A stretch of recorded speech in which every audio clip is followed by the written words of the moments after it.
Derek Jackson, Steve Harvey, and this guy. What do these men have in common? Well, they're all certified panderers and lied to modern women for money and fame. That's what's wrong with this generation today. What's wrong? These young boys today, what do she bring to the table? The hell you mean, man?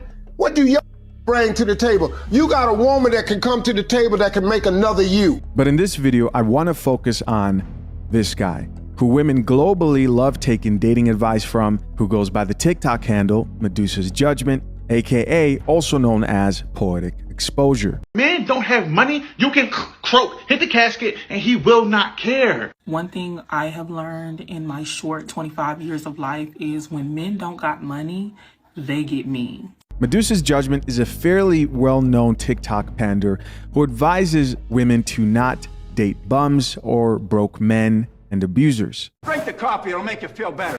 What one woman won't do, another woman will. This statement is very grapey. Now I know what you're thinking. Why would any woman out here take dating advice from this dude?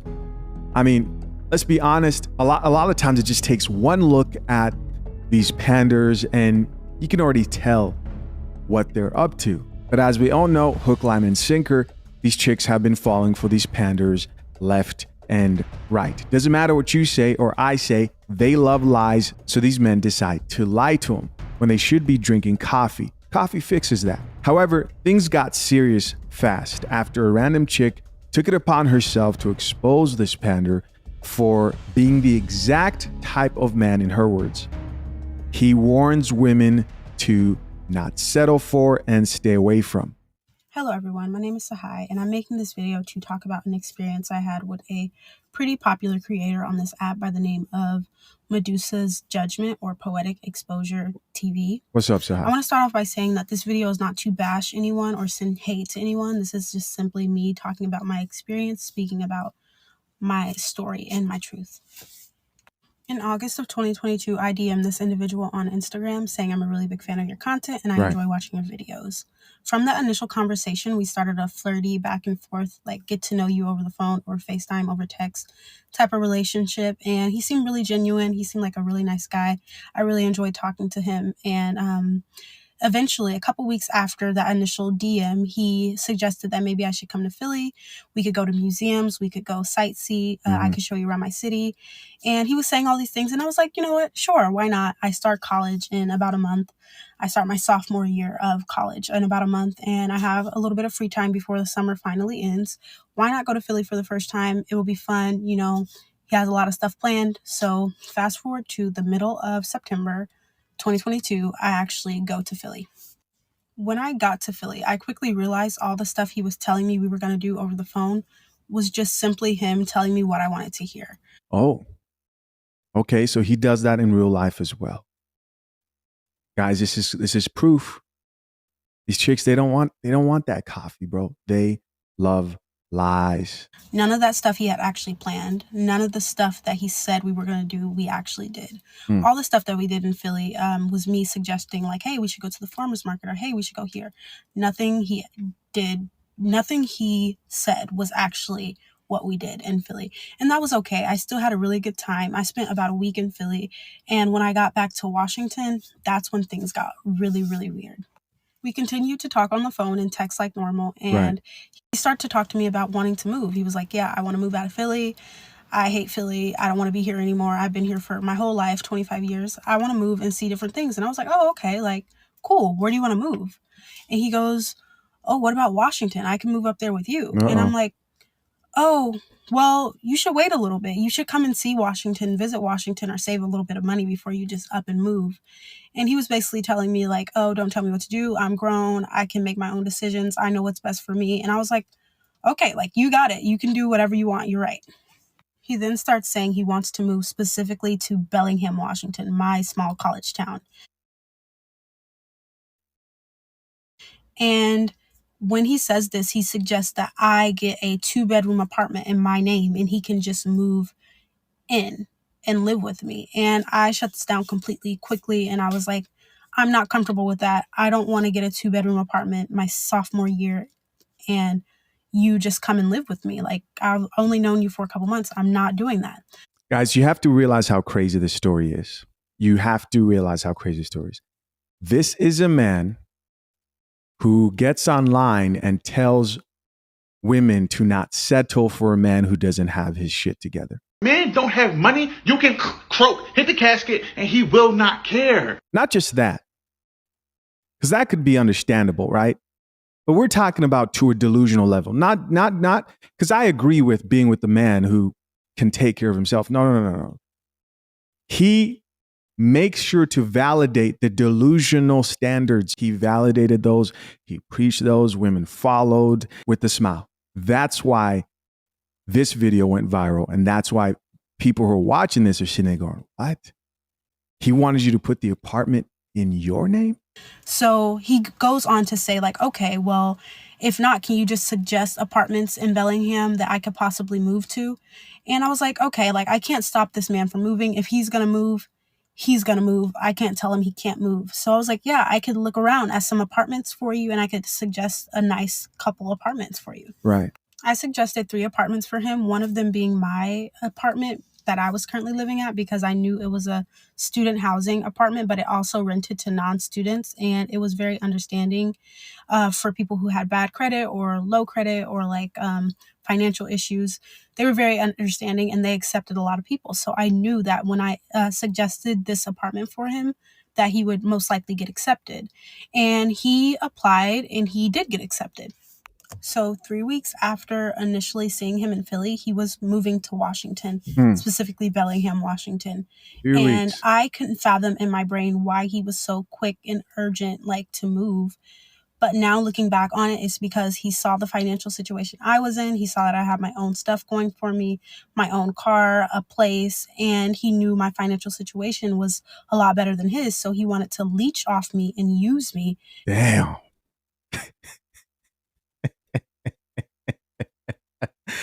Ooh. And that's why he was so quick to move, because he thought I was going to be his cash cow. Wow. So in the process Drink of the moving coffee, it'll from make you feel better. Philly to Bellingham, Washington, he takes the Greyhound bus. And when he takes the Greyhound bus, he comes with 1 suitcase. He packs his whole apartment up, sells everything, and comes with 1 suitcase. On the bus, since it's a long bus ride, they stop in different states. Right. They stopped in, I believe, Denver. And when they stopped in Denver, he got out of the bus and walked around. And then when he came back to the Greyhound station to get back on the bus to continue. Greyhound, come on, dog. Could he not get the plot? Why was he couldn't afford a flight? The man who panders and bashes men for being broke couldn't afford a flight. And don't tell me it's because he had so much to carry. She said he had 1 suitcase. The ride to Bellingham, he realized the bus had gone and left him because he missed it while walking around. So he calls me. He's like, yeah, I missed the bus. They say another bus doesn't come until 9 hours. And I'm like, oh my gosh, that's horrible. What are you going to do? And he's like, oh, I don't know. But I was like hoping you would get like a hotel room for me just for 9 hours while I wait for another bus to come. And I said, no, like, you missed your bus. You were irresponsible. You got off the bus and walked around. It's not my job. This is when the emotional and verbal abuse started. So he starts to yell at me and curse at me over the phone and get mad at me for not helping him buy a hotel room because he missed his bus. And he starts to use these manipulation tactics like, oh, I'm moving all the way out here for you and you can't even buy me a hotel for 9 hours. And I'm just like, no, mind you, I'd already helped him with his first month's rent. Shout out to modern women.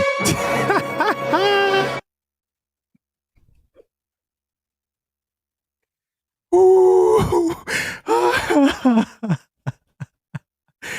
Oh man, soft. Talk about a soft life.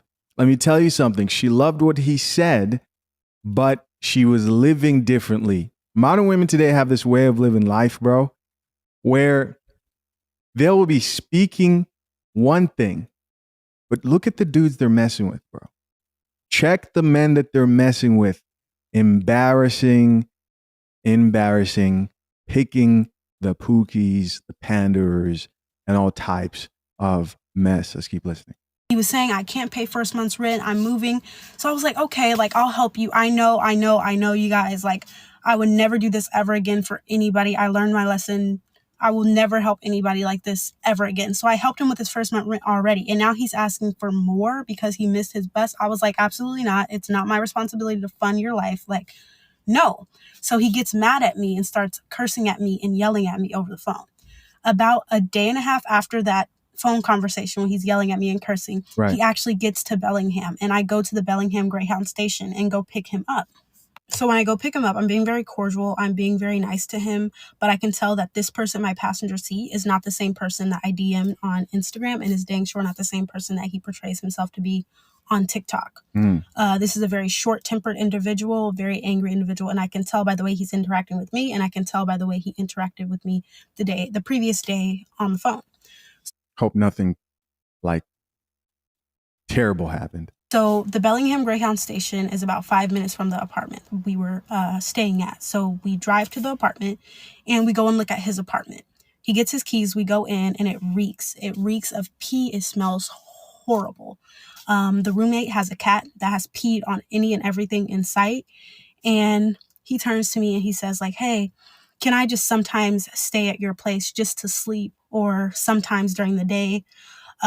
Because I can't, like, the smell, I can't get used to the smell. And I felt really bad, and that was my mistake, feeling bad, my first mistake. And I said yes, and he completely took advantage of this and got really crazy. He would be in my apartment for hours at a time, making skits and TikToks in my clothes, going through my closet, using my dresses, my bonnets, my shirts, everything for his skits, and he would be wearing my clothes in his skits. He would even go live almost daily in my Western Washington University hoodie. And when people would see the live, they would ask him in the comments, like, hey, are you going to college? Are you enrolled there? And he would either block them or delete their comments. And just to prove I actually go to that school, here's my ID. When I finally did... Yeah, you didn't have to do all that, but we believe you. You seem like, this seems real. This doesn't seem like something a chick's making up for virality. Work up the courage to tell him, like, hey, I don't want you here 24/7. I need my space sometimes. You cannot be in my apartment using my room, using my apartment for your TikTok videos 24/7. And this is when he gets violent. When I tried to set this boundary with him, he got so upset. He started throwing things, cursing, punching stuff in my apartment, slamming doors, and even getting in my face, trying to physically intimidate me because I told him, I can't have you here 24/7. Wow. He eventually did leave that day, but I was so shaken up because I was like, oh my gosh, who have I invited into my life? Like, I'm so stupid. Who is this person? I don't even know this person, and I invited them in my life willingly. I'm going to have to make a part 2 about how he threatened my life on Christmas Eve with knives.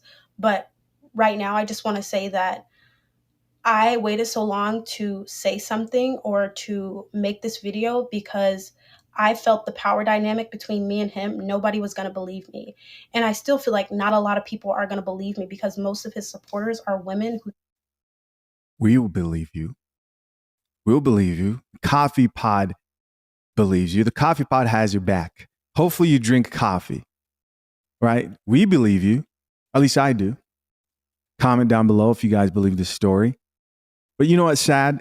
What's sad is that you believe him. That's what's painful. That's what hurts.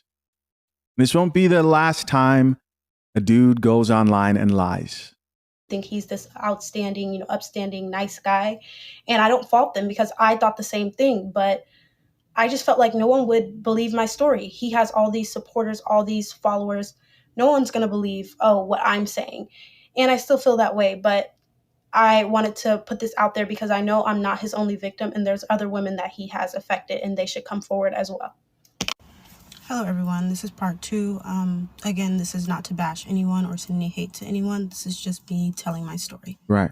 So about a day after he goes crazy in my apartment because I told him he can't be there 24/7, he comes to my door and he has his head down and he's moping and going on a tangent about how nothing's working out for him right now and this move stressed him out. He has no money and all this stuff.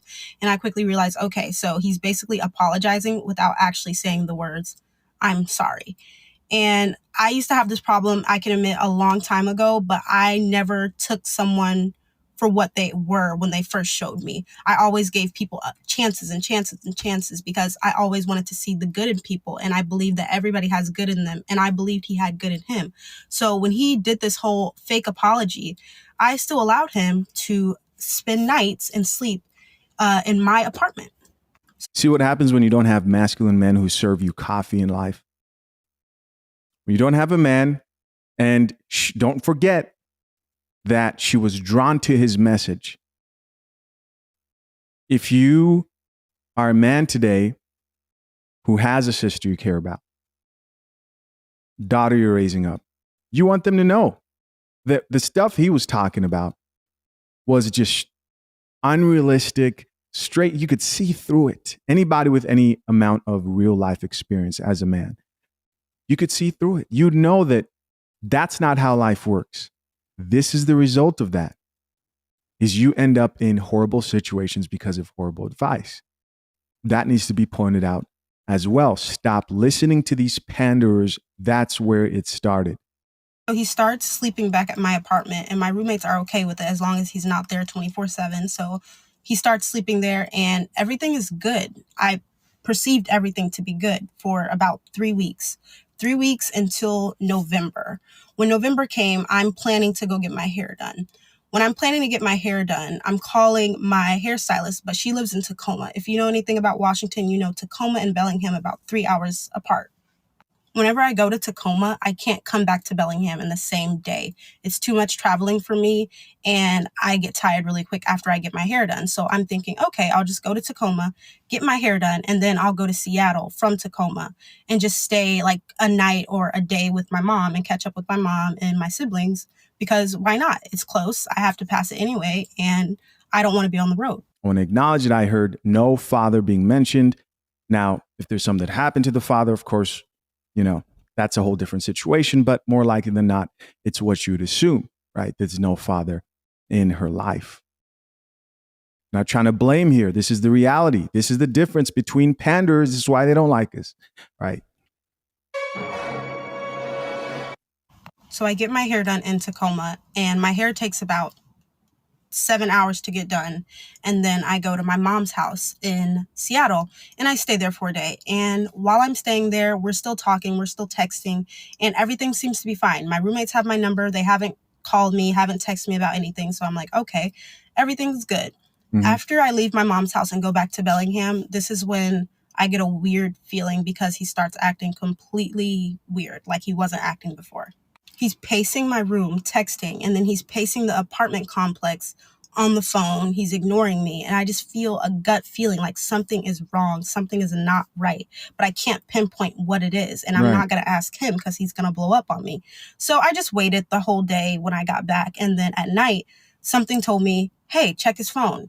He had previously given me his password in Philly because he was like all about, oh, check a man's phone. I don't hide anything. So I had never went through his phone before. I had never looked at it in Philly. And something told me tonight, like, just look through his phone. And I did. Immediately when I open his phone, I see dating apps.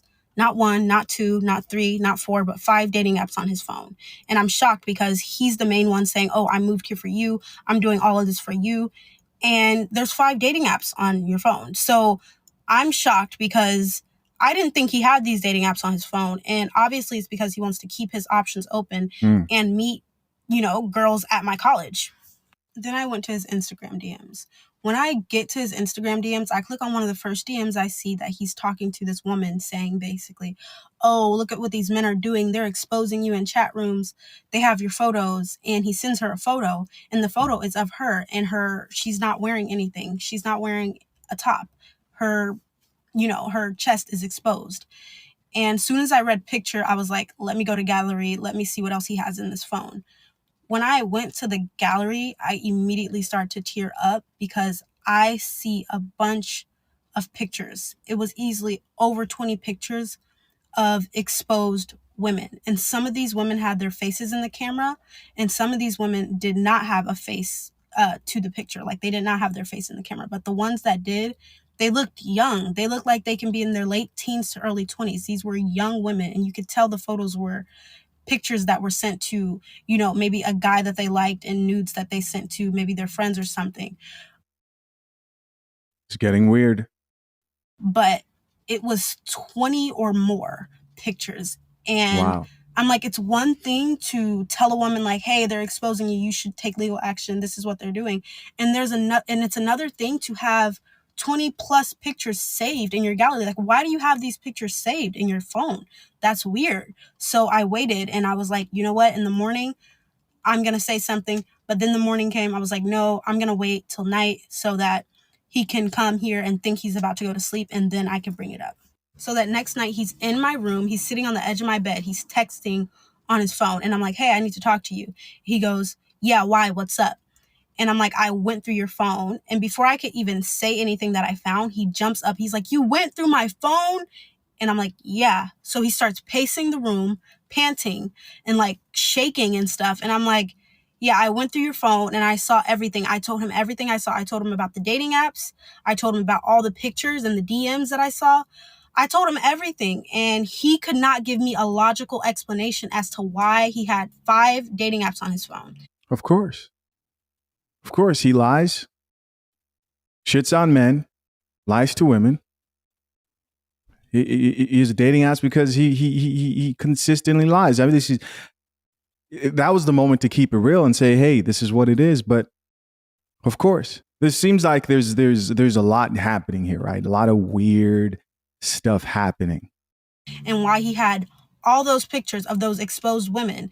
And it's not like he had all the DMs telling these women they were being exposed. A lot of these pictures were just random women that he did not know. So he's sitting at the edge of my bed with his face in his hands, crying, like loud boohoo sobbing. And I'm telling him, like, whatever you thought we had before, we definitely don't have that now. And at this point, I don't even have to tell him to leave my apartment. He knows I want him to leave. This dude is over here crying, emotional, can't control his emotions. Yes, it's healthy for men to express themselves healthily. This is not what's being talked about here. And what's crazy is you have platforms like the Coffee Pod saying maintain frame, do not act out emotionally, find brothers in a circle, get therapy. It's just wild, man. I tell him like, hey, I could be cordial, I could be respectful with you, but like, I don't like you. Respectfully, I told him like, hey, I don't like you. I don't like who you are as a person. And he's still crying, but eventually he does get up and leave. After this, everything's different. About 2 weeks goes by. I'm avoiding him. I'm not texting him as much. I'm leaving him on red because I just don't want to interact with him. And he senses that. At this point in time, it's November. It's like mid to late November. And my roommates are talking to me in the kitchen and they're telling me like, hey, we need to start locking the door. We leave out in the morning and we're going to class, we're rushing to go out somewhere at night and we're leaving this door unlocked. We need to start locking this door. And everybody agreed to do their part to make sure the door is always locked. Mm-hmm. Then they also told me, like, we don't feel comfortable. Sometimes he's a little weird because every time we're walking to class in the morning or leaving, he's in the apartments, around the apartments, looking at them, giving them dirty looks, giving them mean mugs, and they just feel like he's weird. So at this point, Thanksgiving break is coming up for my college, and I have to make a decision. Do I leave him at these apartments where he could possibly make my roommates feel extremely uncomfortable, or where he could possibly try to get into my apartment when I'm gone because one of my roommates leaves the door unlocked and bring a girl? I don't know what he's capable of at this point. I don't know if he would try to bring a girl that he meets on one of these dating apps into my apartment or what he would try to do, but I don't know what he's capable of. So I'm like, do I leave him here and go visit my family for Thanksgiving for a couple days? Or do I say, hey, like, you should come to Thanksgiving with me? So I came up with this plan to tell him, like, hey, my mom really wants to meet you. Like, you should come celebrate Thanksgiving with us. It would be great. It would be great for you to get out of Bellingham and see. Wait, whoa. This doesn't make sense. This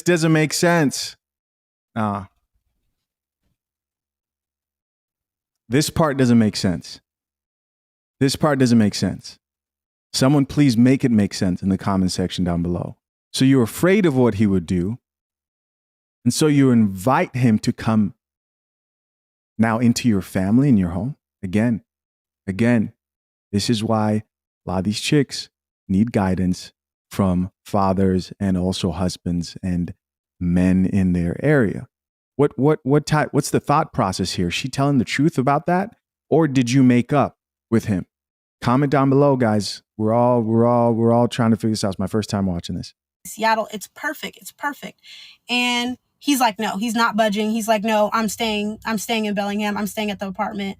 Like, no, I'm not leaving, basically. Mind you, my family doesn't know much about him. Only thing I told them about him is that he has horrible anger issues and he takes his anger out on me sometimes.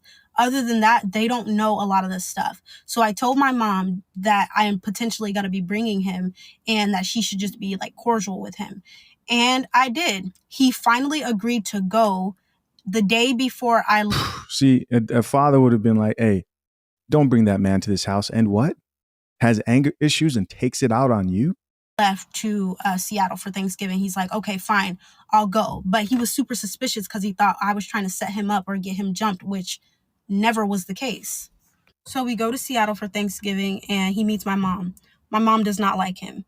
I already knew she wouldn't like him. It was just a matter of keeping him out of Bellingham so he doesn't do anything weird with my apartment or with my roommates. So when we get back, I get a text from the group chat with my roommates saying, we have to be on top of locking this door. I'm noticing that it's still not getting locked at night and it's still not getting locked in the mornings. It's for our safety. We need to lock this door. And I start to be so thankful that I actually peer pressured him into coming with me because no telling what he would have did when I was gone. I have a couple more things to tell you all, but I'm going to have to make a part 3 and that will be the last and final part. Hello everyone, this is the last and final part 3. I want to say I'm not bashing anyone or sending any hate to anyone. This is just me telling my experience and speaking my truth. After we get back from Thanksgiving dinner, things are awkward because I'm avoiding him. I'm not responding to text messages. I'm being super distant with him. And I still see him every day when I go out of my apartment because he's in and around the apartment. So when I'm walking to class, I see him. When I go to my car, I see him. I get a message from him. And he's saying, I know you don't like me. I know what we had once before we'll never have again, but I still want to get you your money. I was wondering if we could do DoorDash or Instacart so I can get you your money. At this point, the holidays are coming up. Winter break is coming up for my college, and I do really want my money. And the money that I loaned him wasn't like a small $200 or $400. We can do DoorDash or Instacart? Someone please, why is it that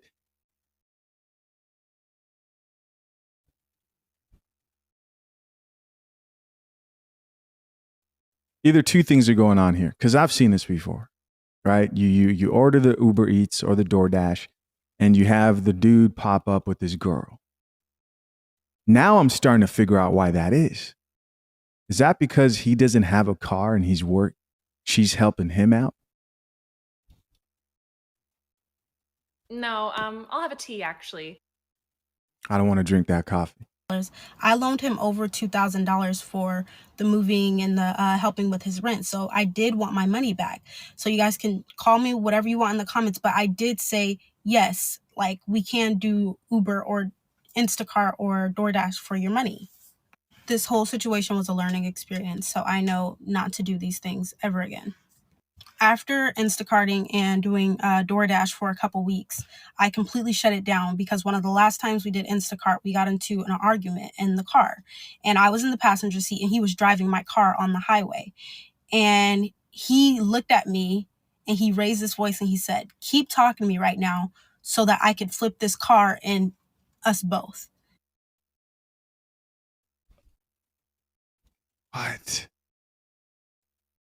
This man's unhinged. This dude's crazy. And obviously I started crying and I completely stopped talking to him. And once we got back to the apartment, he went his way, I went my way, and he blocked me on Instagram. He blocked me on TikTok, and he blocked me on every social media that he had. And I'm still blocked on those things till today. At this time, it's winter break. Mainly everybody at the apartment is gone, including all of my roommates. Anybody who knows anything about college knows when winter break comes, everybody goes home and sees their family for Christmas, New Year's, that kind of thing. My family doesn't celebrate Christmas, so I had no reason to leave. I get a message from him late December, and he's asking to come over to my apartment. to watch a movie, and he wants to start the new year right and just bring positive energy into the new year. He's trying to get those cheeks. And I can confidently say this is the worst mistake I ever made.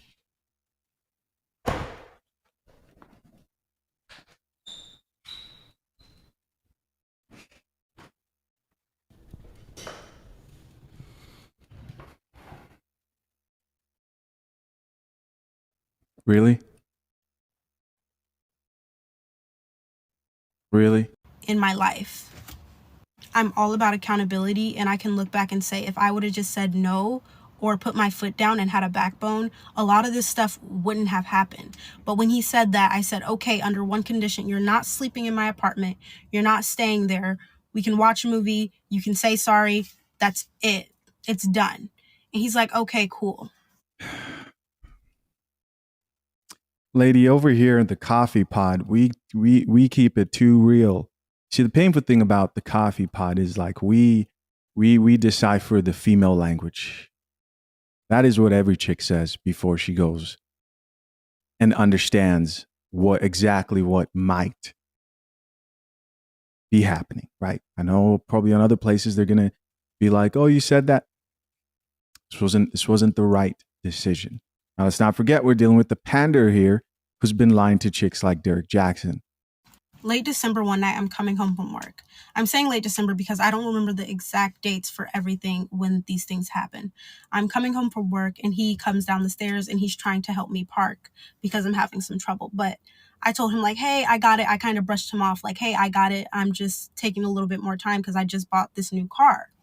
When I told him no, I didn't need help parking, and he stormed off, I sat in my car and I thought, like, no, I'm not going into the new year like this. No, I don't want an apology from him. No, I don't want to pretend to be nice to him and like him and watch a movie with him for 2 hours in my apartment. Like, no, I'm not doing it. When I get up there to my apartment, I'm going to tell him, no, we can't do anything. So immediately when I get up to my apartment, he is going off. You never let me lead. You never let me help you. I was just trying to help you. I told him, like, hey, I didn't need help. And right now, I need you to leave me alone. I don't want to talk to you. I don't want to watch a movie. I don't need an apology. And this got him really mad. And while he's doing all this yelling, he's in my kitchen and I'm in my room. And I'm asking him, please leave my apartment. I asked him to leave my apartment twice. And when I'm saying this, I'm saying it in a very calm manner. And on the second time, he goes, okay. And I see him reach for something in my kitchen. I don't know what he's reaching for. I don't know what he's about to do. I'm scared. I don't know what's going on. Then he comes into my room and he's holding my roommate's 3 kitchen knives, large kitchen knives that you cut chicken with and you cut up carrots with. He's holding 3 large kitchen knives and he's saying someone is going to, you know what, tonight. Someone's gonna tonight. And by the time it takes me to get to my balcony to try to unlock my balcony door, then unlock my screen door, he already has me by my shirt, pulling me back into my apartment, choking me because he's grabbing so hard on my shirt. I'm trying to scream, I'm trying to yell, but he's pulling my shirt so hard it's choking me and I can't even get words out. And everybody's gone. These apartments are like a ghost town. None of my roommates are home and everybody went home for winter break. So I knew he knew this, and that's why he felt comfortable doing what he did then and not any time before. So he gets me back in the room. He still has all 3 of them in his hand and he has me by the shirt. I go to reach for my phone. He grabs it. After this, I don't see my phone for a while. This is crazy. I'm asking him, please let me go. Please get off of me. He's refusing. He held these knives in his hand for hours. And when he put them down, he never put them back in the kitchen. He kept them in my room and I felt trapped and I had nowhere to go, no phone to text anybody, no phone to call anybody. And I also had no witnesses to this. My apartment didn't have cameras and everybody was gone. Wow. That night, he stayed up yelling at me for hours. And when he finally did fall asleep, I felt trapped. He had my phone. He snatched my phone. I haven't seen my phone in hours. I couldn't call anybody. And I knew if I wanted to make a run for it, I would have to get through my room door, which was locked. And then I would have to go past the kitchen to the front door, which was also probably locked. So the probability of me getting out without him noticing or getting out without him grabbing me was very low. I stayed up the whole night crying, terrified of what he could possibly do to me. And when he did wake up finally in the morning, he pretended like everything was normal. He started talking to me like normal and didn't mention anything about what he did the night, where I'm like, were you even sober? Like, what is going on? And I asked him in the morning, since he was calm and pretending to be normal, leave my apartment, leave now and give me my phone. He left that morning and he gave me my phone, and I immediately called my mom, telling her everything that happened. And she immediately told me, call the police, call the non-emergency line, call right now. And that's what I did. I called them, and by the way they interacted with me on that phone, I immediately knew they were not taking this situation as serious as it affected me. They're asking me questions like, are you in any immediate danger? Did anybody see anything? Did the cameras catch anything? Is he still there right now? Do you know where he is? And I'm like, no, no, no, no, and no. Nobody saw anything. There are no cameras at this apartment. He's not here right now. I'm not in any immediate danger. But I don't get how you can be out here just lying about who you really are to people. And I mean, like so convicted with the lies and the pandering, you know, because he gives women dating advice and they eat this shit up. But be living the exact opposite life, talking about how men are broke and they need to get together when you're taking the bus.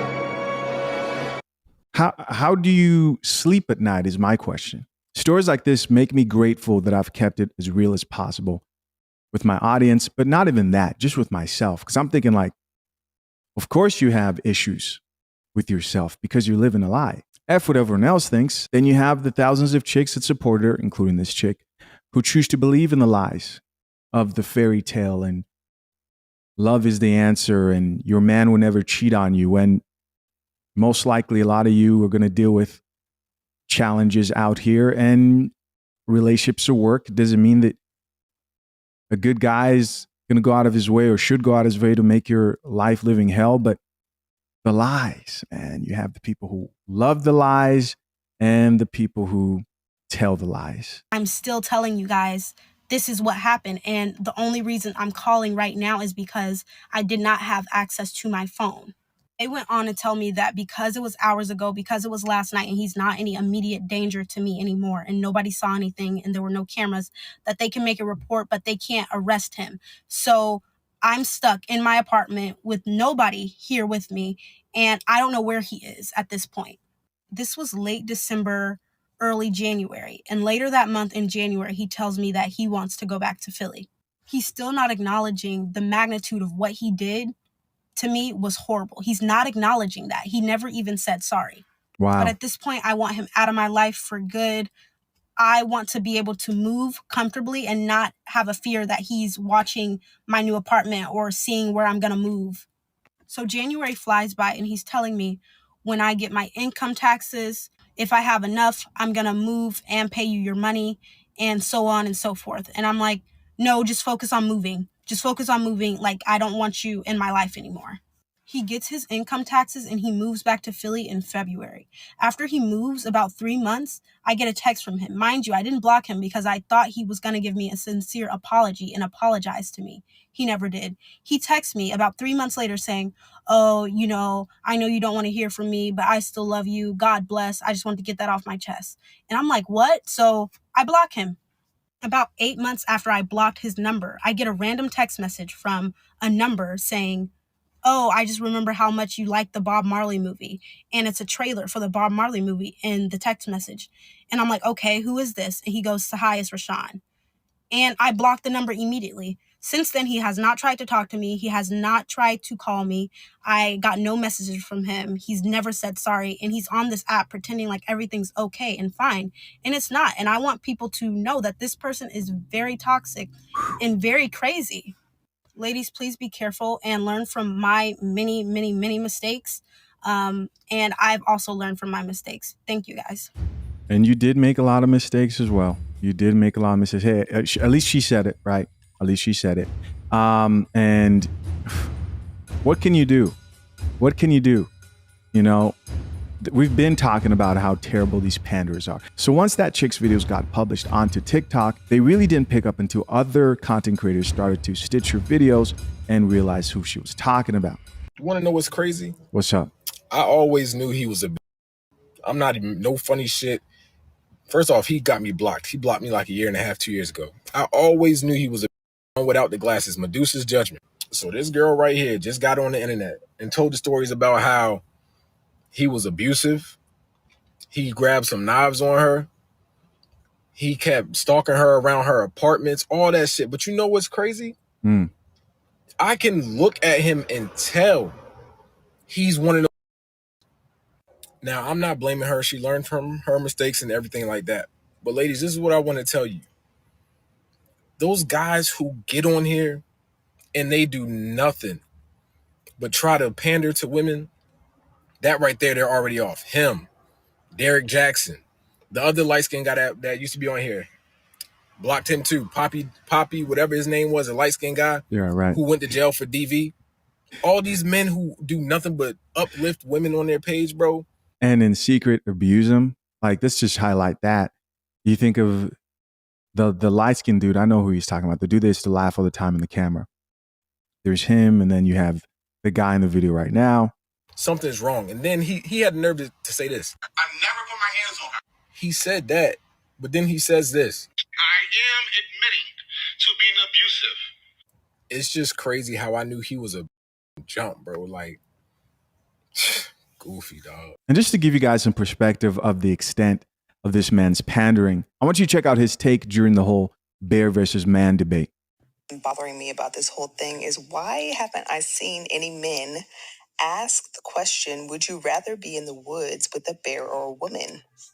If you was to ask a man if he would rather be in the woods with the woman or with the bear, Come on, bro. This man looks like he doesn't have a job. The shirt in the question here is, it looks like it's 11 a.m. and he's waking up to make a TikTok that unfortunately isn't going to pay that much. Why can men see this, but women can't? he gonna say a woman every single time. And do you know why a man is gonna say a woman every single time? He got free range to say and do whatever he want. Now, y'all might be thinking, oh, that's not every man. That's not every man. In this video of this creator, she's stitching another guy. And this guy has videos of like Keith Lee, LeBron James, and a bunch of other dudes. I don't put nothing past no man. Y'all tripping. I don't put nothing past no man. Then he had Chris Brown there. I don't know why. Chris Brown is one of the most horrible. Hearing this with the story that, goes along with it is just insane. Examples you could even try to give. But let's say you put Chris Brown or Keith Lee or LeBron James, whoever, they're still a man, right? If you put any of these men in the woods with a woman and say, okay, y'all got free range. You think these men is gonna, oh, are you okay? Do you need some food? I'm gonna help you to safety. I don't put nothing past no man, especially a man in survival mode.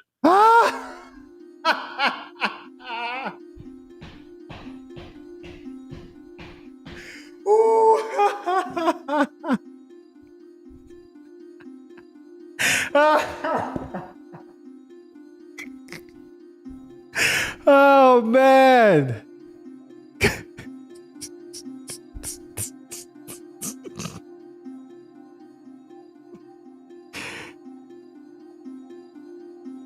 Especially a man in survival mode, he says.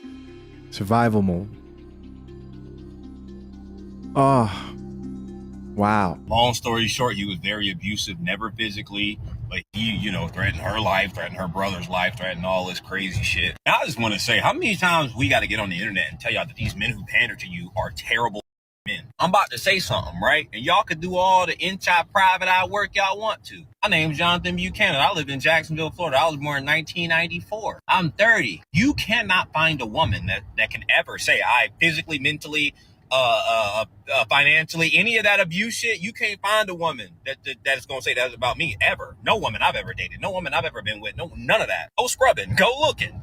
You can't find no woman that ever said, Jonathan asked me on a date that made me go half on it or made me pay for it. Never. You never gonna be able to find no crazy shit like that about me because I live the life that I can be proud of. But when I get online, I get attacked for my views and the shit I say. I can say it with a full chest of conviction because it ain't nothing out there on me, yo. I will never. But the problem is you serve too much coffee. That's the truth. I understand how these terrible people get online and think to themselves, I can do all this, say all this, put myself up here on this pedestal, knowing that there's a woman they did dirty back in the day. Huh? You did her dirty. And she's out here living, breathing, can get on TikTok and make a video about you? Man, that's crazy, bro. That's so crazy, bro. But I'm the villain when I get on here and show things from a man's perspective. This guy, Pastor Poppy Don, he literally beats on women. Derek Jackson, the new guy with the boneless beard, who talk about when I was in prison, you had to pay $1,500 to come see me. I had women paying all this money to come see me in prison. This is who y'all let talk to y'all. Yeah. These are the men y'all pay to tell you what you want to hear. But then I get on the internet and I'm the villain because I'm not saying what you want to hear. It's dirty work, bro. Mm-hmm. It's time and time again. It's never ending. Mm-hmm. It's never ending. Mm-hmm. It always comes out that they're, mega womanizers, abusers, right? All this crazy shit. Right. It's like y'all don't want to listen to anyone else. Y'all don't want to listen to nobody else, bro. Right. It's just so. Modern women love liars. Straight liars. Straight lies. They love it. Yo, how did y'all even listen to that dude, Poetic Exposure or something like that? His name is Medusa's husband. Look at his bio. Medusa's husband, a.k.a. Poetic Exposure. He has in his bio, to trust a man is to hate heaven. While being a man. And what makes this even funnier is he's a panderer, right? He panders to women every day on this app. Comes to find out, his ex-girlfriend gets on the app and exposes who he truly is. This is her act. Hey, cute, by the way. She gets on the app and exposes him. All these videos are 10 minutes apiece. And she's talking about how abusive he was and how he threatened her brother's life and how he even threatened her life at a point. I'm going to tag her below. These men that pander to women and cater to women and down other men just to uplift themselves, to look better and seem like they're the better man, they're not who they portray to be. They're evil. They know it's a manipulation tactic and very strategic to pander to women and tell a woman what she wants to hear, right, so they can get what they want. That's the easiest playbook. Nothing's more dangerous than a man that tells a woman what she wants to hear. I'm telling you. Check her vids out, though. All right, so listen. Here's what I've personally learned after serving coffee for a while. Most people in life expect an amount of integrity when it comes to the people who they associate themselves with, when it comes to content creators who they listen to. And what I mean by that is you can't live a life extremely contrary to the values that you claim to support. Because even when someone who's in the spotlight may not get canceled, you lose respect. You lose respect for the people around you. You lose respect. And that respect matters. Viewers want to know that the people they're listening to, number one, are keeping it real, and two, are generally aligned with the values that they claim to support. It doesn't have to be perfect because, again, we're humans, right? Like, I'll use myself, for example. I knew a few things about myself coming into the online space. Like when I see guys who just get on, they just pretend to be someone who they're not. It must be painful to live that life. I knew myself. I knew I actually wanted family, marriage. So I chose to be honest about that, regardless of how other people may feel about the things that I value. Being opposed to their values, I don't care. I care more about me being able to sleep at night. And so I try my best to not lie to anyone, including myself. And sometimes we all fall short. The other thing is a lot of these dudes set themselves up. You set up this unrealistic false picture of how life is supposed to be, relationships, right?